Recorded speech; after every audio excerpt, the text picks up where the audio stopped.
안녕하십니까. 반갑습니다. 자, 이스라엘은 하나님이 예고하신 대로 자신들의 고향으로 돌아옵니다.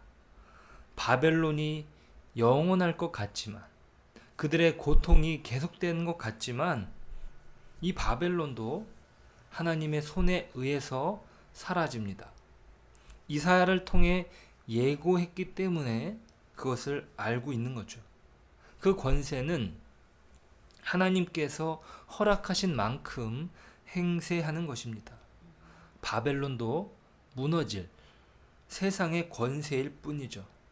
이스라엘을 심판하기에 적당할 만큼만 그 힘이 허락된 것입니다. 이스라엘은 이사야의 예고대로 페르시아 왕 고레스에 의해 고향 땅으로 돌아갈 것입니다. 자, 이것은 선지자의 예고이면서 동시에 역사적인 사실입니다. 이것은 이스라엘이 쫓았던 우상들과 비교할 수 없는 지점이죠. 정치적인 역학 관계 속에서 하나님은 모든 것을 주관하십니다. 그 모든 것을 예고하심으로 하나님의 하나님 되심을 보여주셨죠. 자, 그러면서 이루시고자 하는 것은 무엇인가? 이것을 살펴보는 것이 중요합니다. 결론적으로 이스라엘의 불순종 속에서도 하나님은 그 구원을 이루신다는 사실이죠. 그들에게 말씀하시는 오늘 본문의 1절에서 정의를 지키는 것과 의를 행하는 것은 그것이 조건이 되는 것이 아니라 하나님의 백성으로서의 마땅한 도리입니다.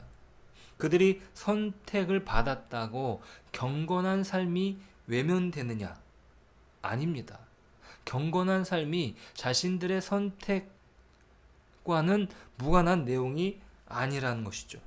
그들에게 허락된 구원은 그들이 의로워서 주어지는 것은 아니지만 그들을 구원하신 하나님의 사랑을 그들은 공의로서 실천해야 할 책임이 있습니다.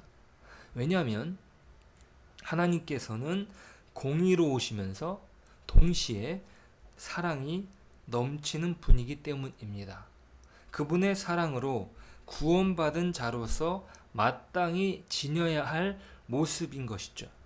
선택 그 자체가 목적이 아닌 것입니다. 그 선택을 통해서 이루시고자 하는 목표는 따로 있었습니다. 만민을 향하신 구원의 계획이죠. 오늘 중요한 선언이 내려집니다. 오늘 7절 말씀이에요. 내가 곧 그들을 나의 성산으로 인도하여 기도하는 내 집에서 그들을 기쁘게 할 것이며 그들의 번제와 희생을 나의 제단에서 기꺼이 받게 되리니 이는 내 집은 만민이 기도하는 집이라 일컬음이 될 것임이라. 자, 이것은요, 훗날 예수님께서 더럽혀진 성전을 정화하실 때 인용하신 말씀이죠. 내 집은 만민이 기도하는 집이다. 강도의 소굴이 되어서 물건을 사고 팔고 제사를 드린다는 명목하에 어지럽혀진 이것이 제사장 가문의 주머니를 채워주는 수단으로 전락했습니다.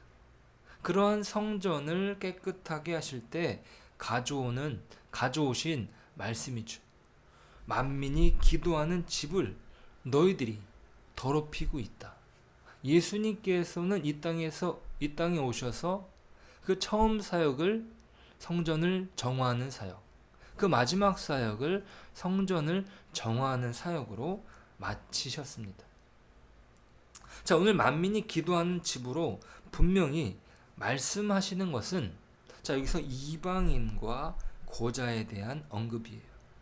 자, 오늘 안식일이라는 단어가 함께 나오는데 이 안식이라는 단어가 이스라엘에게 명령을 내리시는 그 속에서 등장하고 또 동일하게 이 안식일을 지키라는 명령이 고자들에게도 또 이방인에게도 주어집니다.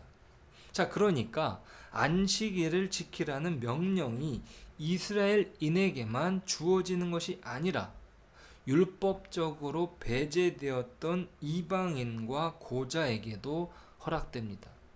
자, 그러니까 이스라엘이 선택받은 것은 만민을 구원하시기 위한 하나님의 계획이었어요. 그런데 그것을 이스라엘은 순종하지 않았고 그들의 불순종 가운데에서도 하나님은 그 일들을 이루어 가십니다. 자, 이것은 하나님의 선택받은 백성이라는 정체성이 단순히 혈통에 있는 것이 아니라 또 그들이 이룩한 어떤 의로움에도 없습니다. 그것은 전적인 하나님의 은혜인 것이죠. 잘 생각해 보시면 안식일은 언제 주어집니까? 모든 세상이 다 만들어지고 난 뒤에 일어난 일입니다. 그러니까 안식일은 인간이 노동하고 난 뒤에 쉬는 것이 아니에요. 인간이 그 일주일에 6일 동안 열심히 일하고 그 안식이 주어진 것이 아니라 하나님이 모든 것을 다 이루신 다음에 인간은 그 은혜를 누리는 것입니다. 하나님께서 이루신 역사 위에 안식이 있는 것이죠. 자, 마르바더는 안식에 대하여 이렇게 말합니다. 우리가 안식일을 지키는 게 아니라 안식일이 우리를 지킵니다. 자, 그러니까 안식일의 개념은 온 인류를 위한 하나님의 선물입니다. 사람이 안식일을 지키는 것이 아니라 안식일이 오히려 사람을 지키는 것이죠. 구원받은 사람들이 그 구원에 대한 감격과 감사로 찬양과 경배를 드리는 날이 안식일입니다. 그러니까 오늘 본문이 이방인과 고자는 하나님 나라의 일원이 되어서 그날을 기억하여 지키는 것이죠. 자, 하나님께서 이스라엘을 다시 회복시키셔서 그들이 가야 될 분명한 방향을 제시해 주십니다. 혈통에서 비롯된 것도 아니고 그들의 의로움에서 비롯된 것도 아니며 오직 하나님의 일하심 안에서 그 구원의 역사 안에서 비롯된 것입니다. 그 구원의 역사로 인해서 우리가 누리는 것이 구원이고 우리는 마땅히 구원받은 자로서 공의를 행하는 것입니다. 구원받기 위해 공의를 행하는 것이 아니에요. 이 모든 구원의 역사가 이스라엘의 불순종에도 불구하고 이루어진 사실이 놀라울 뿐입니다. 이스라엘의 부족함이, 이스라엘의 깨어짐이 이방인의 구원으로 연결된 것이에요. 자, 그들이 순종했다면 얼마나 그것이 영광이고 그것이 얼마나 명예롭겠습니까? 하지만 이스라엘이 순종하지 않음에도 불구하고 하나님은 그 모든 일들을 이루어 가십니다. 불순종하여 그들을 심판 속에 그들을 두셨다가 다시 회복시키셔서 분명히 말씀하시는 하나님의 메시지를 그들은 들어야 하는 것이고 이것은 기념되어야 합니다. 5절은 이렇게 기록하죠. 내가 내 집에서 내 성 안에서 아들이나 딸보다 나은 기념물과 이름을 그들에게 주며 영원한 이름을 주어 끊어지지 아니하게 할 것이며. 자, 이 말씀이 대를 이을 수 없는 고자들과 연결됩니다. 자, 고자가 되면 자녀가 없습니다. 고대인들은 자녀가 없으면 자신이 후대의 기억에서 사라진다고 생각했습니다.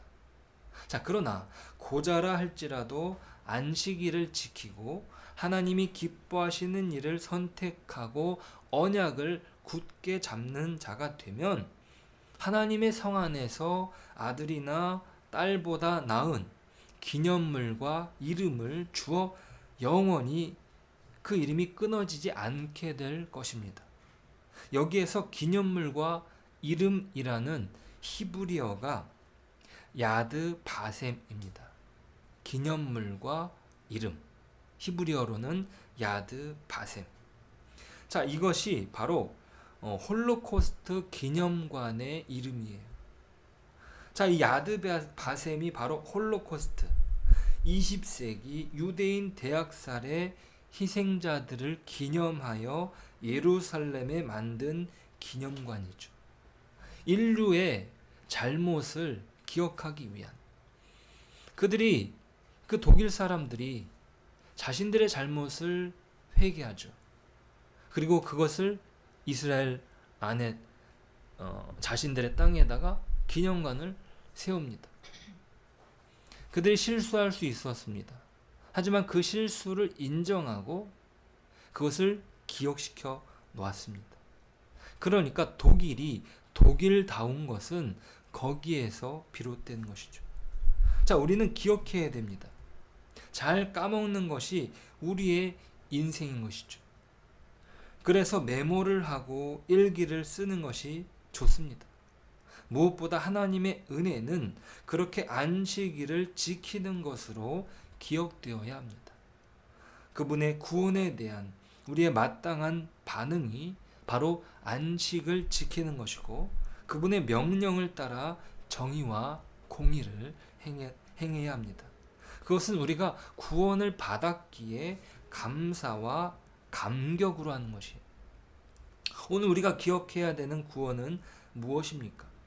우리가 그 구원을 기억하고 지키는 것은 아까 마르바더니 말했던 것처럼 오히려 우리를 주님의 사랑으로 지켜줄 것입니다. 우리가 안식일을 지키는 것이 아니라 안식일이 우리를 지킵니다. 기도하겠습니다. 하나님, 우리가 하나님의 사람으로 마땅히 그 구원을 선물로 받았습니다. 그것이 얼마나 큰 은혜고 감사한 일인지 마땅히 하나님께 공의와 의로움으로 나아가야 될 줄 믿습니다. 오늘 우리의 삶이 주님과 동행하고 또 우리가 받은 그 구원을 명예롭게 살아내는 저희들이 되게 하여 주옵소서. 예수님의 이름으로 기도드립니다. 아멘.